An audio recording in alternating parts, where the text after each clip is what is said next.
আমি প্রফেসর ইউনূস সাহেবকে ধন্যবাদ জানাতে চাই যে তিনি দায়িত্ব নিয়েছেন। আমার বিশ্বাসও আছে যে তিনি সফল হবেন। আমি অত্যন্ত আশাবাদী।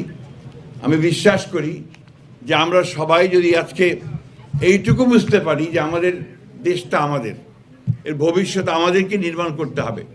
ওই আমেরিকা থেকে এসে ট্রাম্পও তৈরি করে দেবে না, বা আপনার চীন থেকে শি এসেও ওটা করে দেবে না, অথবা ভারত থেকে মোদিও আমাদের ধাক্কা দিয়ে কিছু করতে পারবে না। এই যে বিষয়গুলো, এটা আমাদের মধ্যে, আমাদের মনের মধ্যে, আমাদের অন্তরের মধ্যে গেঁথে নিতে হবে। বাংলাদেশে অনেক রাজনীতি আছে। এটা একটা, এর জন্মটাই হয়েছিল আপনার বহুত্ববাদের মধ্য দিয়ে। এটা আবার অনেকে ভুল বোঝাবুঝি করেন, মানে বহু চিন্তার মধ্য দিয়ে অনেকগুলো চিন্তা এসে এক জায়গায় আসে। আমরা বাংলাদেশের স্বাধীনতার সময় যখন লড়াই করি, তার আগে সেই সময় আমাদের নেতা অনেকেই ছিলেন,